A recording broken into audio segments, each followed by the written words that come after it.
So to begin with, we'd actually like to hear about you and your journey through your career in your own words. Yeah, I've had a very interesting career, especially in the field of IT. I started off, in fifth standard with computers, and that was very exciting for me because it was something new back then in 1993, where you would use something like a language called BASIC. Now, nobody has heard of BASIC these days. It's not Visual Basic. Going back many, many years, there was a language called BASIC. I started off with that, got very interested. Eventually, I decided to do animation and other things, and there was a wide variety of things I did in this area. Now, computers is something that I always liked myself because you could do a wide variety of things. You could write programs, you could play games on it, you could do a lot of different things. And while doing that, I kind of, realized that it has a great potential and future. Um, and what I thought was, something that excited me even more was mobile technology compared to the computers itself. Because the Right. first mobile phone that my father had was like a Siemens S1 or something like that.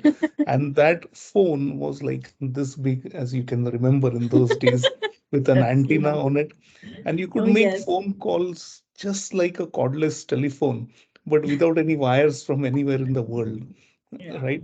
And though it was very expensive, 16 rupees per minute outgoing and 8 rupees per minute incoming, Oh, it my was a God.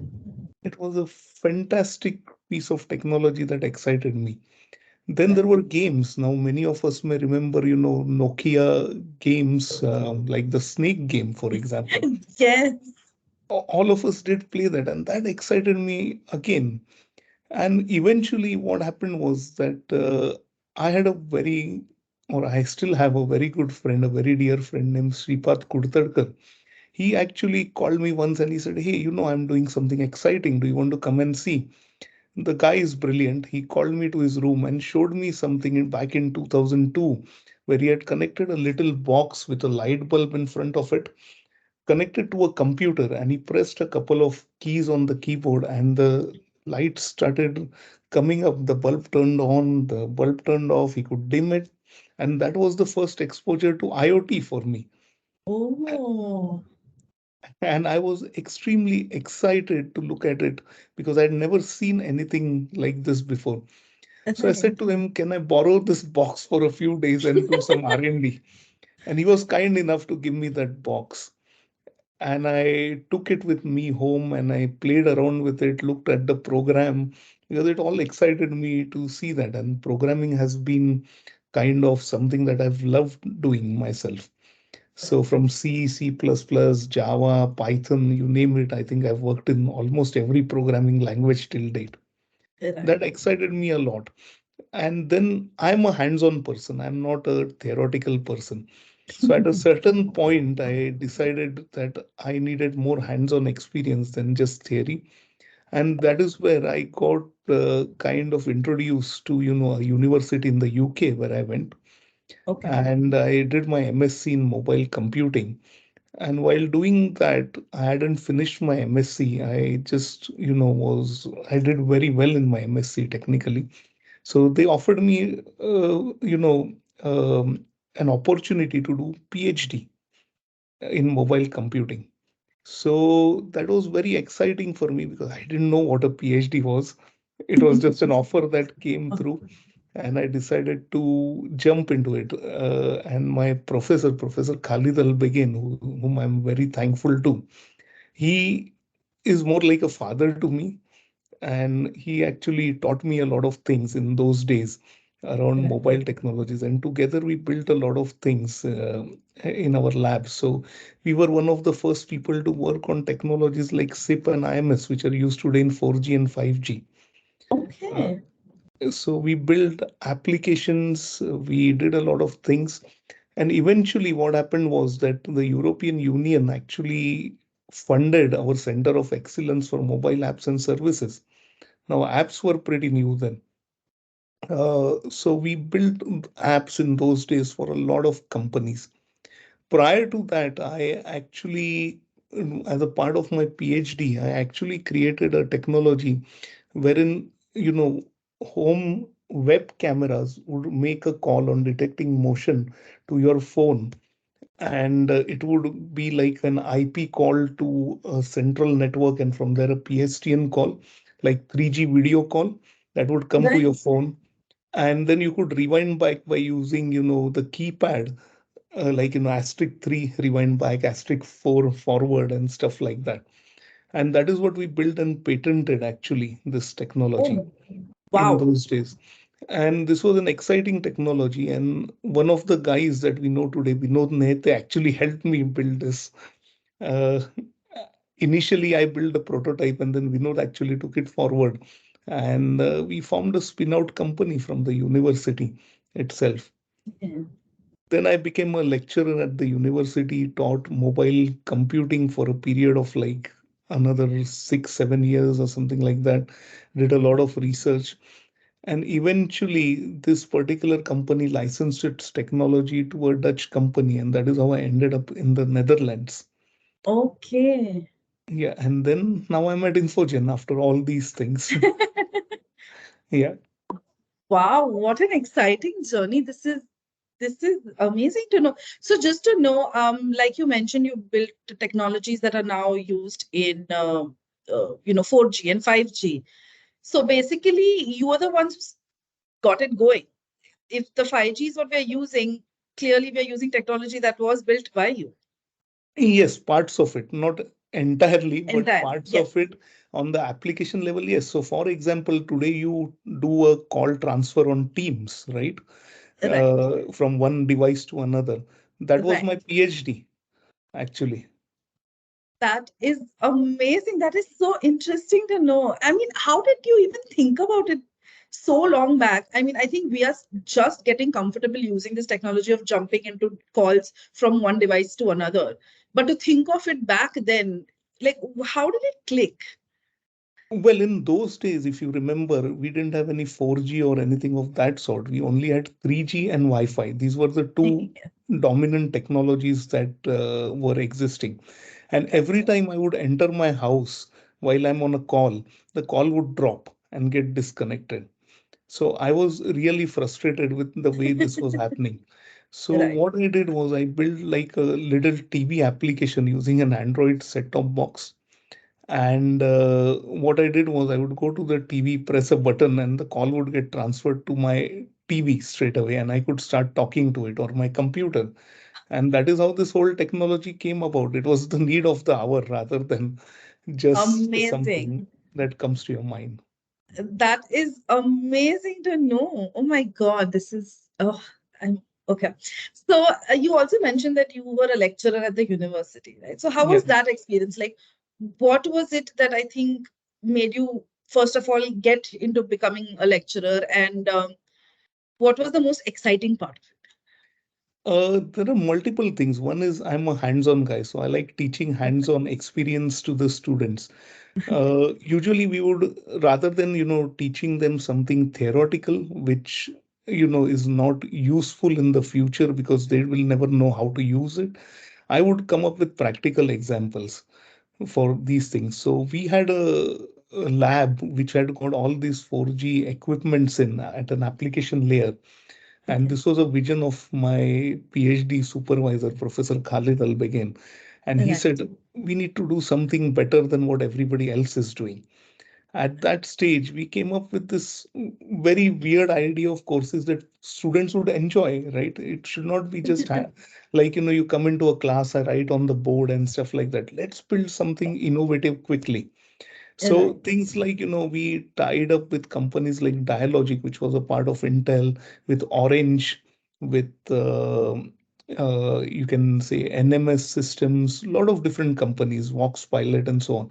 So what we would do in those days is create like applications, like drag and drop applications, and people could dial a number. The students could dial a number to, let's say, for example, order an ambulance by dialing an emergency number. And this is all made up, it's not real, but made up stuff. They could dial this number and then automatically they would be connected to the network. and they could then have like fun stuff going around, like if you want, if an it would say like no ambulance is available to upgrade to a helicopter, please enter your credit card number, for example.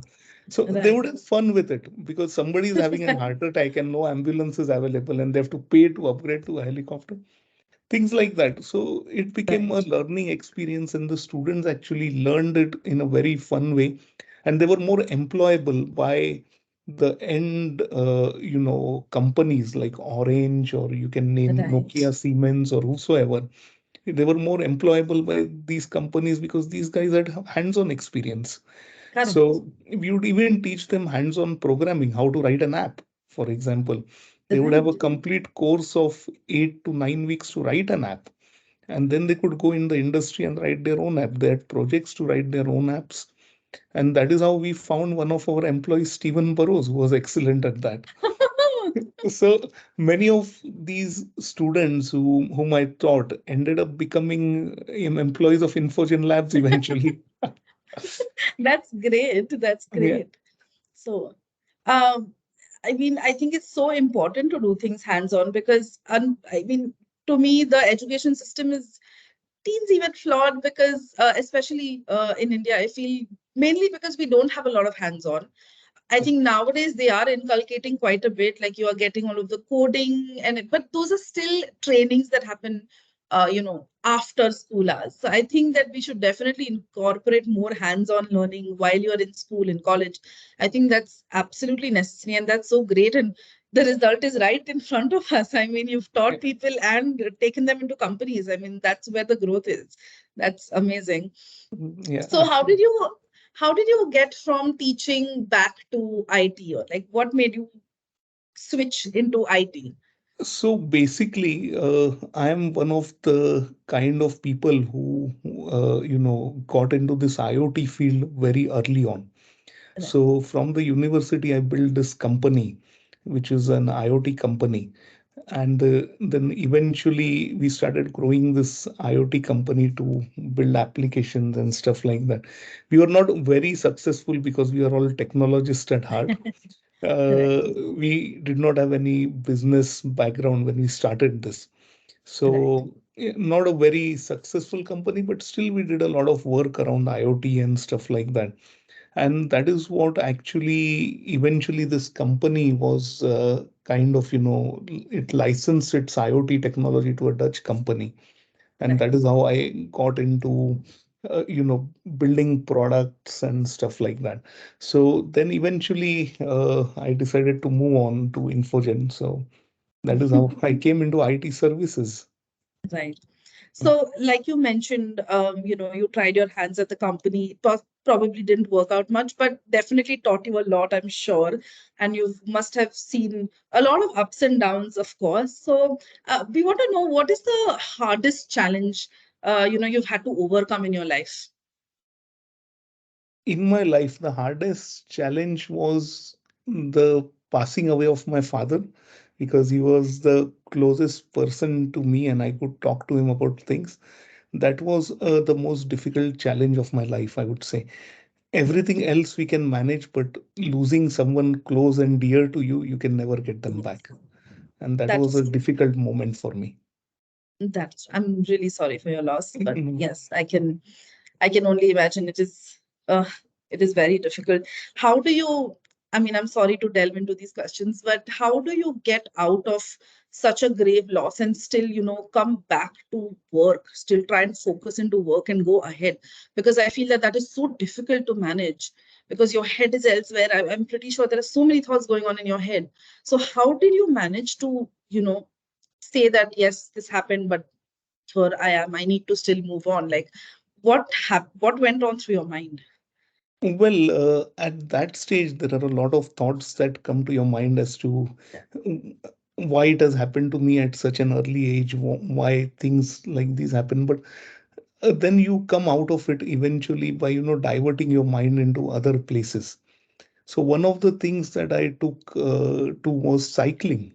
I love cycling, and Netherlands is a heaven for cycling. Right. So usually I just take my bike out, do a 20-kilometer ride, and come back. Oh, So that gives you a different feel. You're outside, you look at things, you enjoy the scenery and so on, and that freshens up your mind.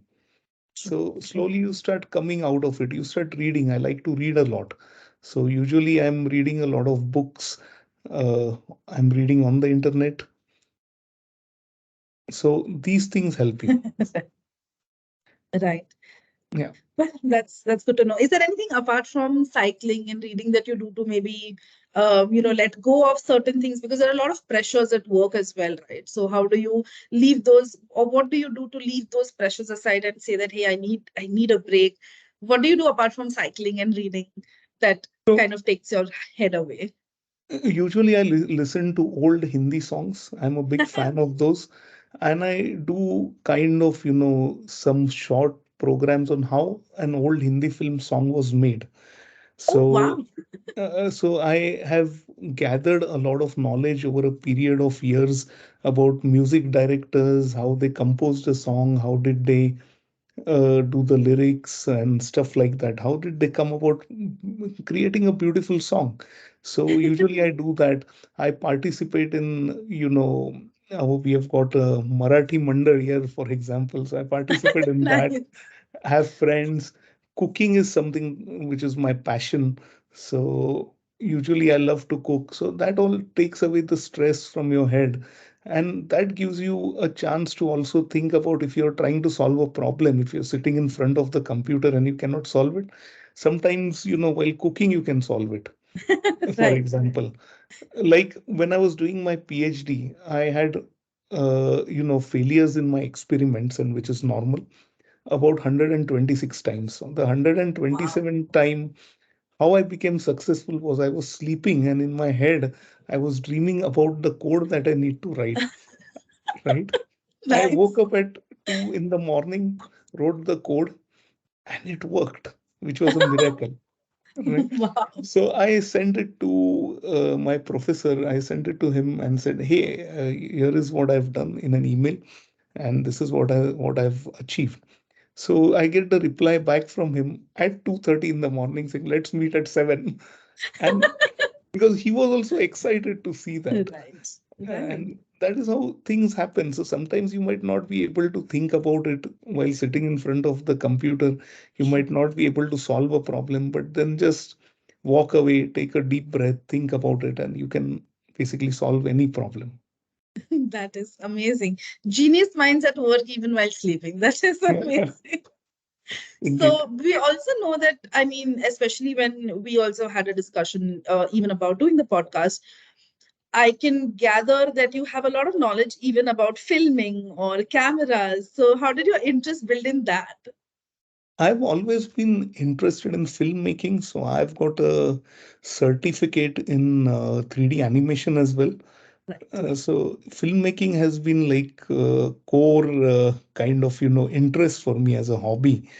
Right. So usually what I do is I just go out, do some random filming, have some fun with friends. In fact, I'd actually during COVID, I'd actually started writing a little web series in Marathi Oh, and wow. trying to shoot it in the Netherlands so that people in Netherlands can enjoy that web series with a couple of friends here. So Right. that is something else that I love doing. Oh, multi-talented. That is so much fun. Thank So, in fact, listening to you, I also know that no matter where you are, whether in Netherlands, whether in US, whether wherever you're traveling, you you do carry the Indian culture with you. You try to, I think, inculcate the Indian culture wherever you are. And what we've also got to know is that you do end up making a lot of friends, trying to build a community. You do have groups with Indians, especially no matter where you go. So how did you start doing that? Well, I like to make a lot of friends. I'm a very friendly person with a lot of people. And usually, what happens is that I'm proud of the Indian culture that we come from.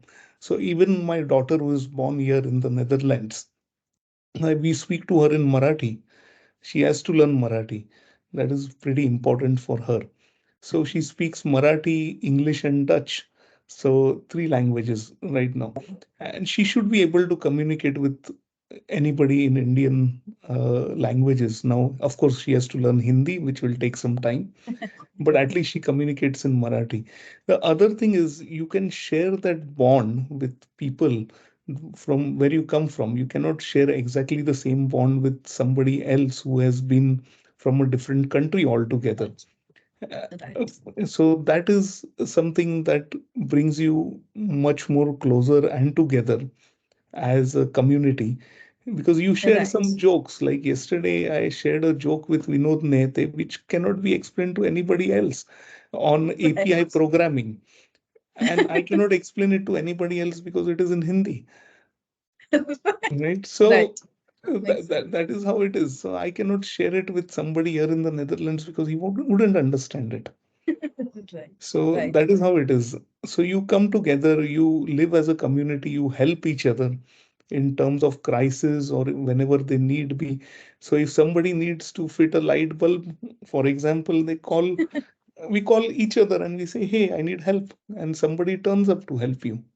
That is how we build this community.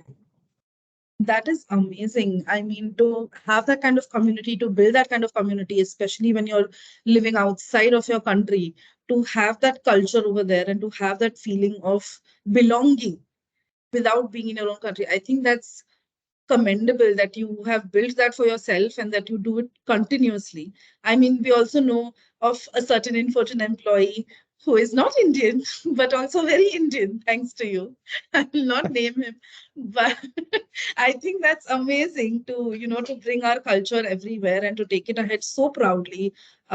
That's brilliant. Thank you. So great to see that. So we also know that you do a little mimicry. Where did you I hear have this from? I have my sources. So the sources have told me that you do a little mimicry. And before I request you to mimic someone, I actually want to know, do you think there are like certain skills that are required for mimicry specifically? Well, what happens is the mimicry I do is usually when I look at a person, I just look at the characteristics, the way they speak, the way they communicate, and stuff like that. So Right. at times, you start behaving like that person because you just get inspired from him for some reason because of his characteristics. It is Right. not like it's not derogatory at all, but Of course not. it's more like, you get inspired. You just think, hey, the way this guy is doing something is so good. Like actors, for example, they Correct. look at some person. Like in the Right. olden days, they would, if you look at, for example, let me take an example of Mehmood as a comedian. He must have taken some kind of inspiration for his role from Hyderabad or something like that, and then Right.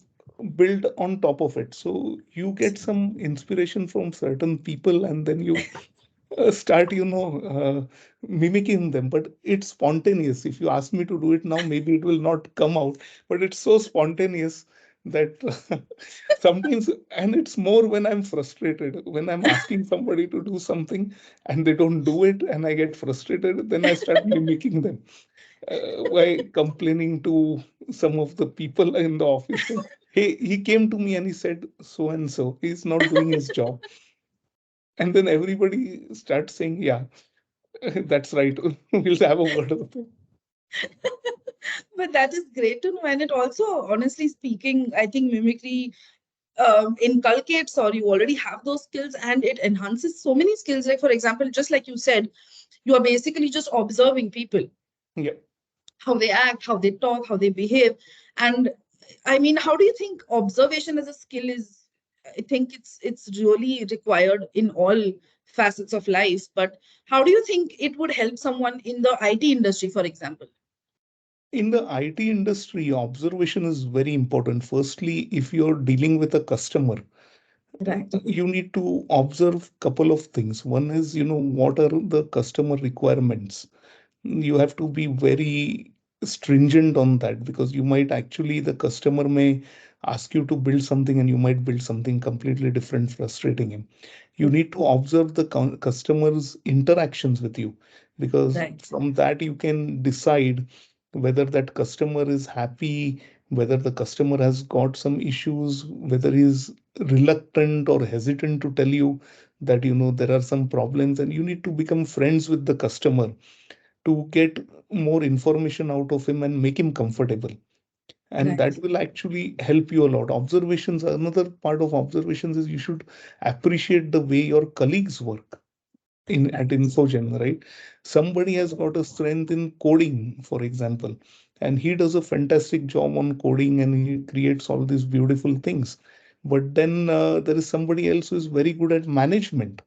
Somebody else is very good at HR. So when you observe all of these, you realize that you have shortcomings, and how Correct. can you work on your shortcomings is something you can work upon when you look at it. And then there are some other observations on the funny side, what you should not do, right?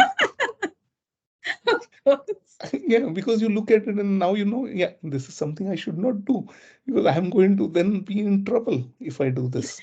So Right, it's both sides, actually. right. Actually, it is very you're right. It is important to also observe others and say, if this happens with me, maybe I should not do this or I should not do that. I think that's actually really true.